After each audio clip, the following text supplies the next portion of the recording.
I call the member for Bowman. Deputy Speaker, I know that the Prime Minister-elect has referred to rescuing a government that had lost its way, but I remind Australians that what we have in Prime Minister-elect Gillard is a minister who has walked out on a ministry that lost its way years ago. Deputy Speaker, we know about the Building the Education Revolution. We know the $5 billion that disappeared into the pockets of state governments and project managers and assorted spivs. We know the $1.7 billion that was sold by Prime Minister-elect Gillard as an expansion of the program, but it was just another blowout. We know that only 30% of those school laptops have been delivered and that so many children wait on that election promise of 2007 but are still yet to touch and feel a laptop. We know that only 13 of the 2,650 trade training centres have even been built. Parents promised so much more, have seen so little from this Prime Minister-elect. And finally, only 38 of the 260 promised childcare centres have actually been delivered, and that means that every childcare centre in the area of Redlands secretly fears a Julia Gillard Memorial Childcare Centre right next to their own. It's a dreadful predicament we're left in with education, and this is a Prime Minister who promises a fairer go. But don't just believe me. Once again, I've asked anyone who wishes to communicate with me on Facebook that's not a party member to have their say. Here it is, Glenn Irvine from Capalaba. There's a name for someone who one day categorically denies leadership intentions and then at the next stage is a coup for leadership. It's raw ambition. From Gabby Lewis, Rudd was not bad, he was doing fine. Gillard is bad. Just because she's a woman, people think she'll do better. I strongly disagree. We have Kerry Stewart-Haynes. No, not isolated to one personal party, a whole lot of snivelling and backstabbing, it seems to me.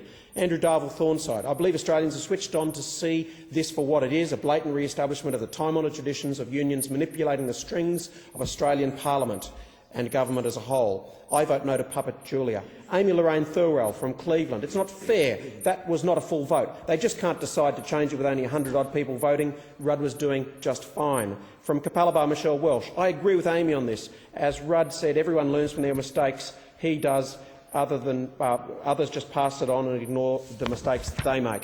From Gabby Lewis. We don't want Ms Gillard in charge. Tasha Power from Alexandra Hills. Pleased to see a woman PM, but ready for an election and let the public vote. From Brad McEnany. Stick with Rudd, he's doing a great job. Bianca Stubbs. I've always voted Liberal, but I think this could shake things up a bit. Ed Burnett Cleveland. Good luck getting re-elected with Gillard in charge. Stacey Fells Thornlands. I agree with Gabby, we need Rudd back. As for Mr Swan, we won't start on that. From Lauren Doyle and Capalaba. Gillard's a smart woman, let her have a chance to show Australia what she can do. From Julia Philcorn. Rudd was bad.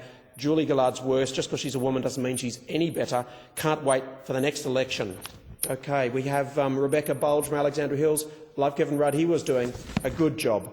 And from Hannah Rial, having a female PM should have been a momentous event, but Gillard wasn't elected. Should have stuck with Kevin Rudd. Peter Mara, who is inspiring our kids today? Union factions are not a great example of what kids need to aspire to. Matt Aubrey, many professionals are worried about the amount of muscle that's been shown by the AWU. Many support the decision to oust the Dudster. However, we're scared and shocked that the unions have so much power over a situation. Just a thought to chew on. And there you see a very clear message from the local people, unedited, Deputy Speaker. Many are concerned that we are returning to a period of bash the boss, to a period of Robin Hood, and anything that's good for Labor is automatically fairer. What we've seen is that ordinary people in my electorate have not been well served in the last 2 years. They're tired of those promises, and they know that Prime Minister-elect Gillard, you couldn't slide a piece of paper between her and Kevin Rudd. She's behind all of those same mistakes. And for her to foist it on a previous Prime Minister is disappointing to the electors in my area.